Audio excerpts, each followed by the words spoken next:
It's 28 days till opening night, and we have some more construction updates to talk about.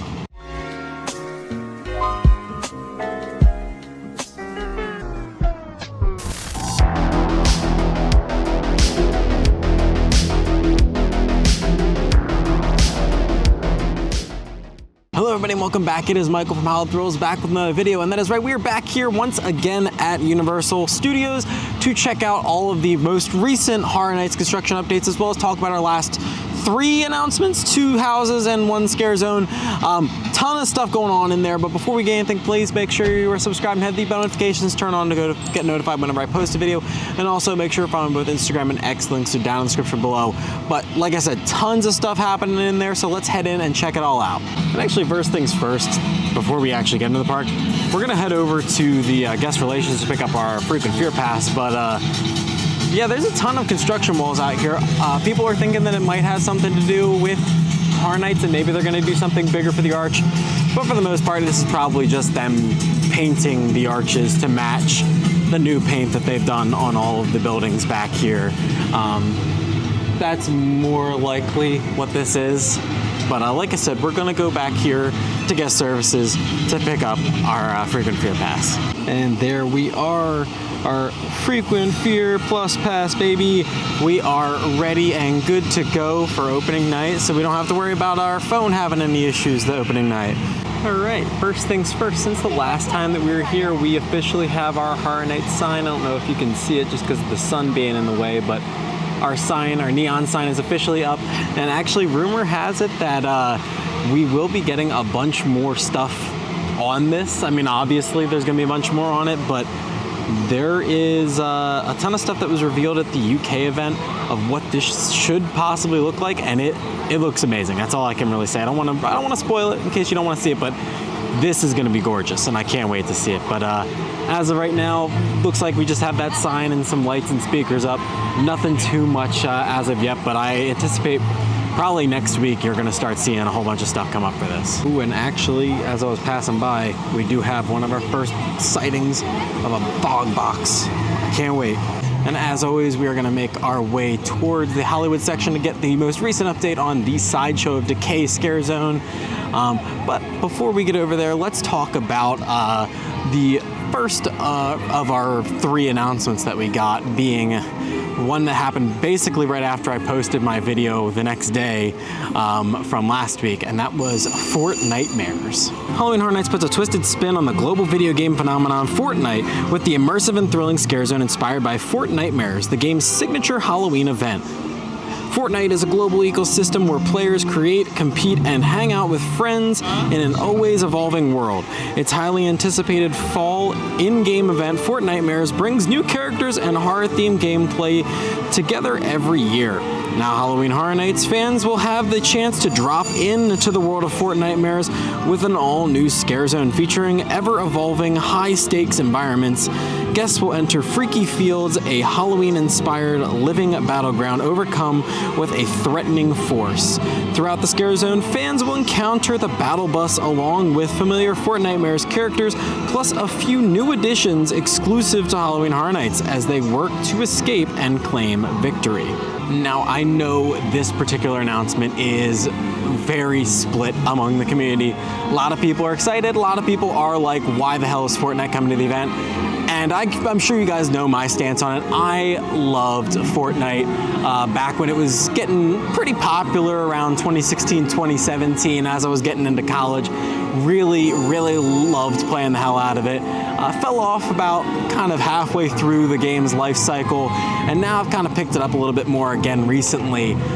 But love the game. It was a huge part of my college life, so I'm excited to see it come to the event. But the main thing that I'm really excited for regarding Fortnitemares is the fact that we have Fortnite coming to the event, so we could possibly have some really good food. I get to have a Durr Burger, I get to have a Chug Jug or alcoholic beverage maybe. I'm excited to see what they can craft up for us for the food side of things as far as Fortnitemares go. But now we do have 2 more things to talk about as far as announcements go. So let's talk about our second house announcement. That was the most recent thing that we got, and then we will cover our last and final announcement. Coming to Halloween Horror Nights on both both Universal Orlando and Universal Hollywood resorts for Halloween Horror Nights. Enter the world of Ozzy Osbourne, the Prince of Darkness. Described as a living horror movie, the houses on both coasts will span 45 years of Osbourne's life, transporting guests on a twisted journey throughout the artist's outrageous and eccentric solo career through different approaches in both Orlando and Hollywood.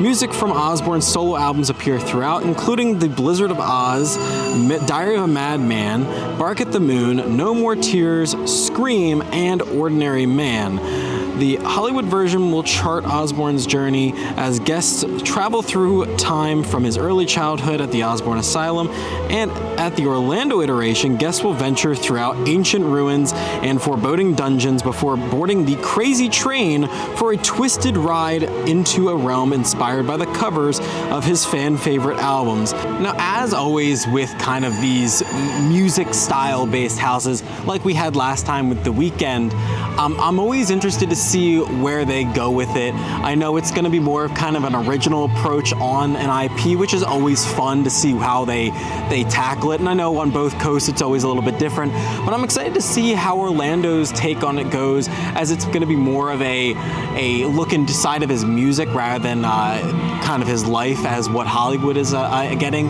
But I'm really interested to see how we dive into those albums, really taking a step into that music before boarding, of course, the crazy train like it did say.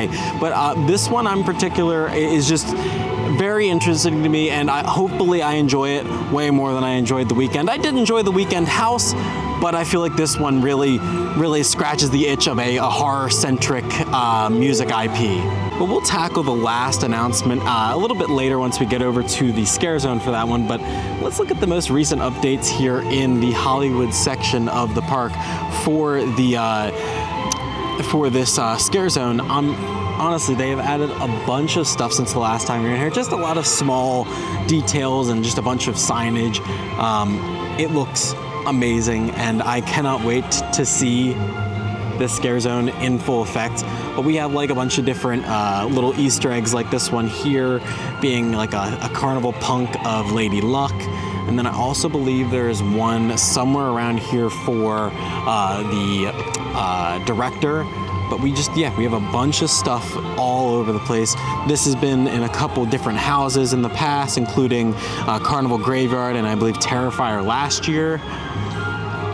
But yeah, I'm interested to see what we get throughout this Scare Zone. I mean, the possibilities for this one are endless. There's the one for the director I was talking about. A little carnival punk there. Love that. But yeah, I'm super interested to see what characters show up in this zone in general. I mean, it's just, there's so much in this zone already. It's amazing. I love it. I love it. This zone is gonna be top tier for me. But yeah, I mean, love that. Like I said, I have done a ton of work since the last time that we were here. I feel like there was like a mermaid tail popping out of this, but it has since disappeared. Interesting. I don't know what happened with that, but definitely a change that happened there. Looks like we have another carnival punk down here. I don't know if this is a specific character or if it's just a random one. Looks just like a random one. But yeah, tons and tons of stuff has gone up in here. But let's take a quick trip into Five and Dime to show off some stuff for the two announcements that we've already talked about in today's video. So like I said, Ozzy Osbourne, Prince of Darkness, was our most recent announcement here. So his little stuff is out here at the front, and most of the merch is in center display here. Now there are some gripes about this particular t-shirt design, as this is basically the exact same design that's available at Hot Topic. There's a similar design that's just a different color that's currently available at Walmart. A lot of people are upset about that, but I mean, it's still a cool design, don't get me wrong. It's just, yeah, that's a bit of a bummer that they couldn't give us, something unique. But here is the acrylic diorama display. Really love that. Still have more of the display down there. And then over here we have the stuff from Fortnite, which I love the stickers that we got for that, as well as the acrylic design for Fortnite mirrors there, including the Skull Trooper. Love that. And yes, the t-shirt, by far one of the best t-shirts that we've gotten this year so far. I love that. Such a good job on that one. Now, the thing that people are complaining about, specifically with trying to complete this whole set, is comparative to last year, this is way more expensive. I mean, so for just the standee itself, it's $35. And then I believe each of these is like $15. So I mean, that's 30, 45, plus that is 80 already. And then we have the Stranger Things one, that's another 15. The Evil Dead one, that's another 15. Hellraiser, another 15. Just piling and piling on. It's well over $100 to try to finish this. And we still have 2 more releases left, according to the little thing here, which in my guess is probably going to be Shorty and Art the Clown, but we'll talk about that reveal a little bit later. But this is expensive if you want to finish this entire standee, and compared to last year, I don't think that that's a really good idea, and probably the main reason why there's so much available of this. All right, we are going to continue our walk down through the park as we head towards one of the other announcements that we had already talked about today, which was Fortnite Mirrors. We're going to be heading towards Central Park, where that scare zone will be located. So let's take a look at the recent construction that's going on in there. Now, to be honest, this is the scare zone that I expected to have more done to it since its announcement, but not a lot has happened. They've added some fences around the bottoms of both sides here, as well as a platform here, but as far as really anything else, there isn't a whole bunch that has changed. The main thing that I want to focus on are the fans that are on either side. So you can see that it's a fan, and then right below the fan is a fog machine. So my guess is that we're gonna have these lights pointing down that are going to be purple. You're going to have the fog getting blasted out above us in the scare zone, kind of seeping down. And basically this is going to kind of mimic the storm in the game, which should look really cool, but this is going to be an extremely foggy zone, especially with these basically being at every other tree, and on both sides of the streets. Because like I said, there's one all the way over there as well. This is going to be interesting to see how that works out for them. If it works out the way that I think that they're planning on doing it, it's going to look so awesome in here.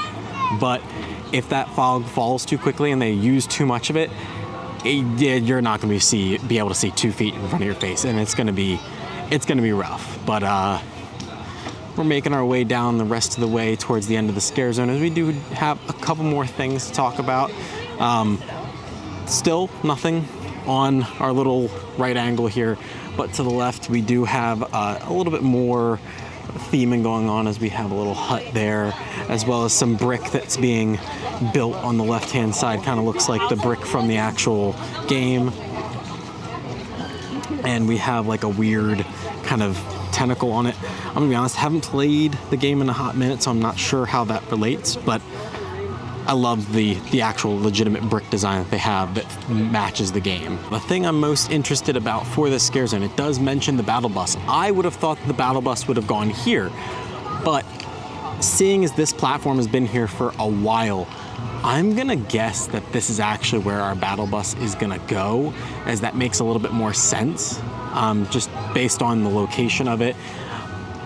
Like I said, it would make more sense and have it fit better there, but this might cause some bottleneck issues. We'll have to see. I'm not entirely sure. But that is basically, like I said, all we have for the Fortnite zone for construction. But we do want to check on the other side of this, as I believe the tables have been removed for this food area.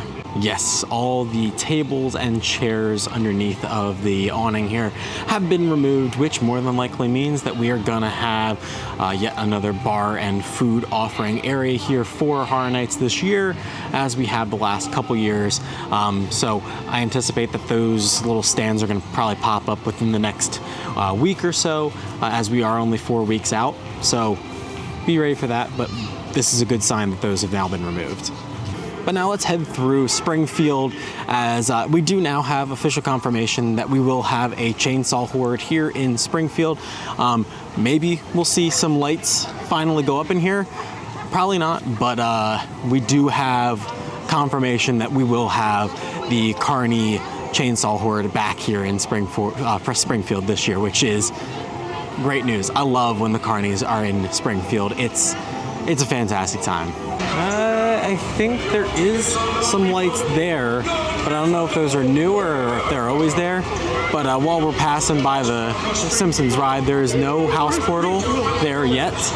I don't believe there's any house portals out specifically yet, so we'll point them out if there is any. All right, with 4 weeks to go, we finally have some facade work here at both the sprung tents. Yes, okay. I was getting a bit worried, like I said.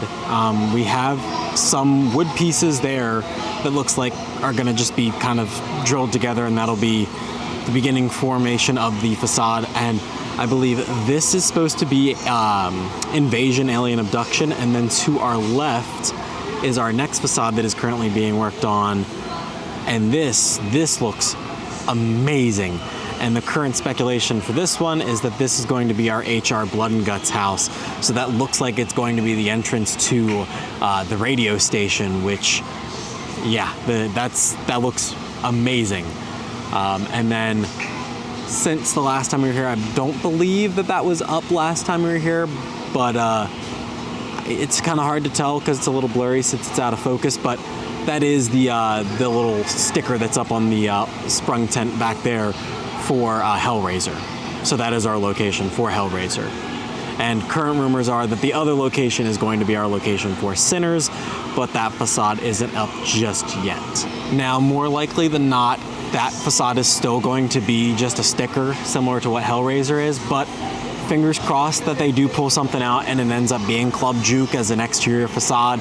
I doubt it, but maybe they'll surprise us. Maybe they'll surprise us, but more likely than not, that's probably just gonna be a sticker facade on the outside, and the actual Club Juke facade will be an interior facade. And by the MIB bathrooms, no house portals over here yet, but we'll keep an eye on them. No TVs have been added to these poles yet for the back two houses. And same thing over here by the old Fear Factor Live stage. We do not have our signage up yet for Nightmare Fuel Blood Noir, but I would anticipate probably within the next week or so that should be coming up. But also trying to take a quick peek in there to see if there's any updates on any sort of activity regarding the actual stage. Doesn't look like much has been done since the last time that we were here, so a bit concerning, but we'll have to, wait and see how it progresses. There's still 4 weeks left, so maybe what's currently being built in there we can't see just yet. They might need to build it up a little bit higher before we can finally see it from inside the park. But there is something that was built that I can show you right now that is right in front of me. Yes, so the food booth here between Simpsons and London, just across the bridge, meets. Oh yes. We love some meats. And also directly to the left, I just saw it now, WSQK.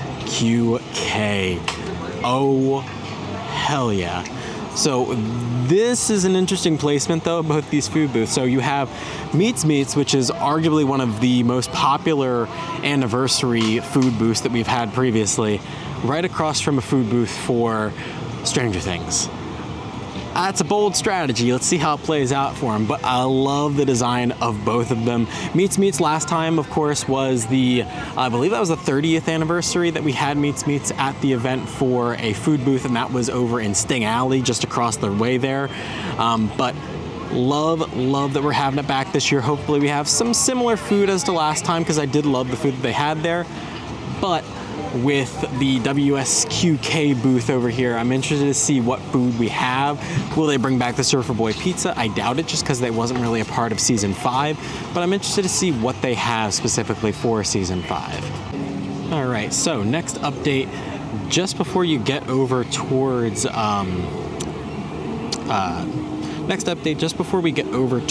San Francisco is actually here.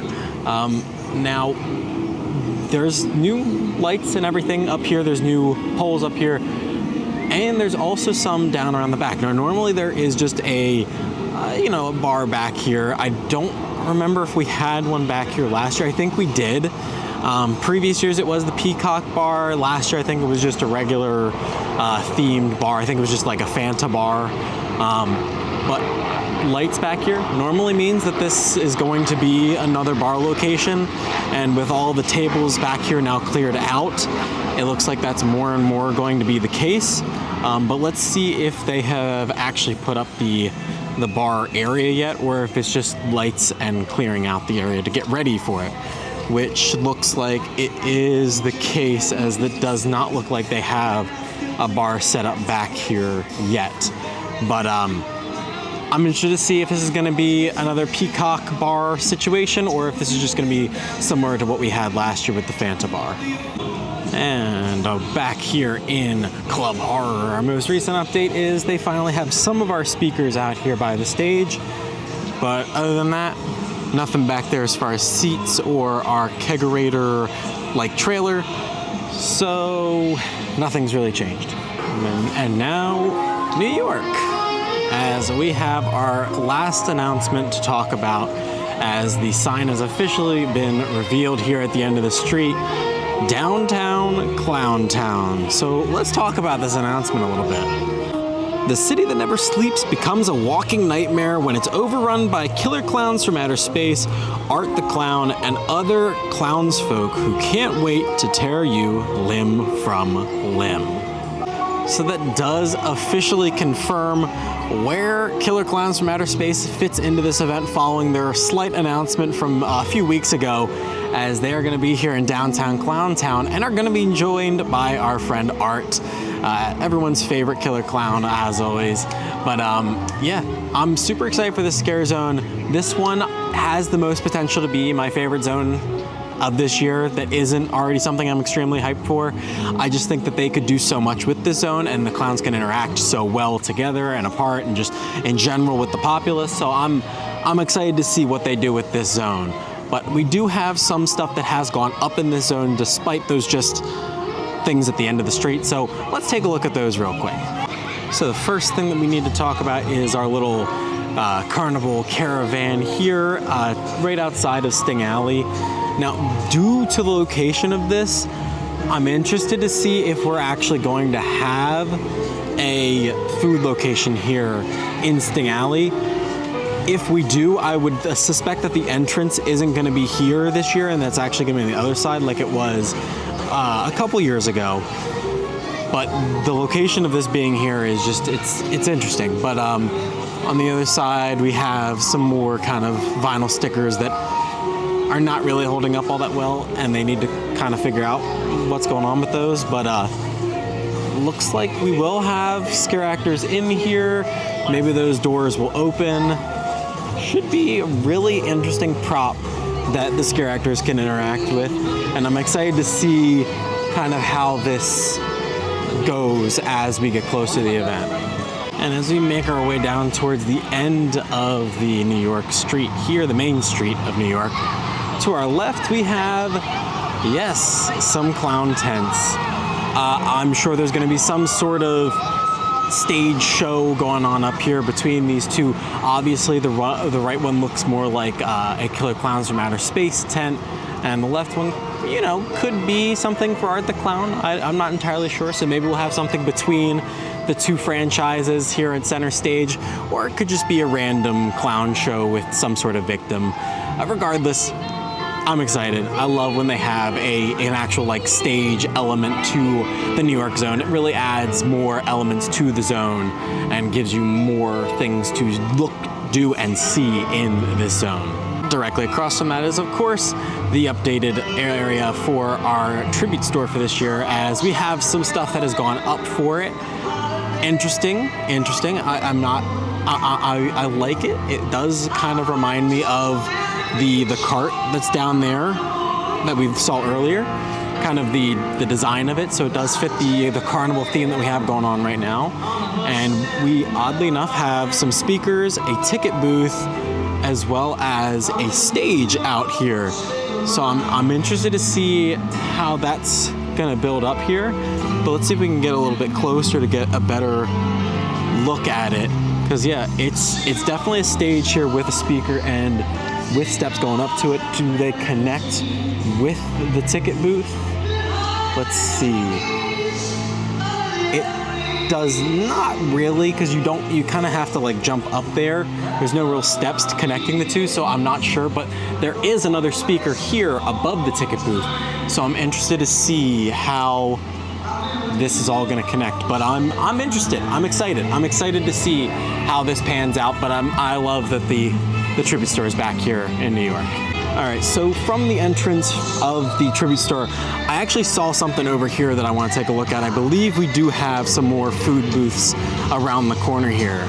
Yes, we do have 2 food booths. Now, originally I thought this was going to be part of the scare zone, that we weren't going to have food booths in this area, but it looks like we have 2 right next to each other. Either that or they're going to be the same food booth, just 2 different windows for it. One for drinks, one for food, like we had for, I believe it was the Wyatt 6 food booth last year. But looks like those lights are just to kind of light these 2, and that these are on this side this year instead of on that side like the ones we had last year were. But we have Jack's Circus Surplus and Oddfellows Menagerie.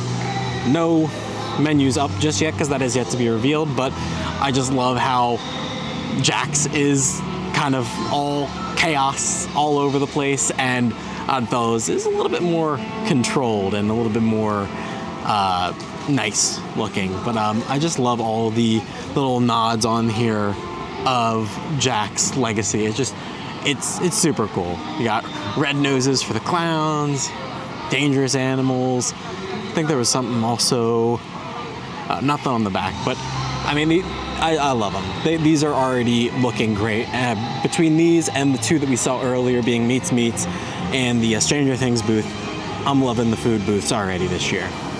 But around the corner from there, we have that stage that we had set up previously. And it looks like we do have our official first hanging dead body of the event. You can kind of see what's going on there. It's peeking through a little bit. Not quite sure what it is, but based on the fact that it's a trash bag, I know normally they hide corpses in trash bags here for the event, but I'm going to assume that this is going to be something related to Terrifier. Although the speakers are something that I'm questioning because he doesn't really talk, so maybe it's not. And of course, like all of our updates, and we're walking down here through Minion Alley / Production Central to see if there's any updates regarding this central scare zone here, which is going to be an extension of our Infernal Carnival of Nightmares. And we do have some stuff on either side. We have what just look like stands with what will probably be areas for pillars to go into them. And those are on either side, although they don't really line up. There's 2 here, 1 over there, and then on the other side there's 1 down there and 2 over there. So I'm not sure how they're gonna work out, but I would hope that these are gonna be something similar to what we had at HHN 28, where they just kind of had little stands for each individual IP. So one would be, of course, for Ozzy, one would be for the Evil Dead Burn. We would have one for Hellraiser, we'd have one for Sinners, and then possibly one for Killer Clowns and one for Fortnite. Not entirely sure, but I'm excited to see how these particular areas pan out regarding this scare zone. And actually, I was just gonna walk out and end the video there, but something I wanted to point out, the Universal Studios store, we have some lighting testing going on. Purple and red lights. I don't know if you can see that with the camera, but yes, purple and red lights. These are different than what we normally see here, so I believe purple and red is going to be our theme for the lights throughout the park this year. Just wanted to point that out since I noticed it. And then also, you can kind of see it all the way over there as well in the area that is overlooking the entrance. Normally where RIP Tour kind of watches the people entering the park for the event. And just like that though, we are back to where we started at the entrance, thus ending our little short quick video here at the park to kind of check out all the most recent updates as well as our final 3 announcements for this year's event. I'm excited. We have a couple more weeks left to go. I will probably be out here at least 1 or 2 more times before opening night of the event to kind of give you guys a little bit more of an update. But if you guys did enjoy this video, please make sure you drop a like and comment down below. Out of the 3 announcements that we recently got, what is your favorite? I'm liking Fortnite and I'm liking Ozzy. But as always, I'm Michael from Howled Thrills, giving you the all clear, and all clear means you're out of here. See you guys next time.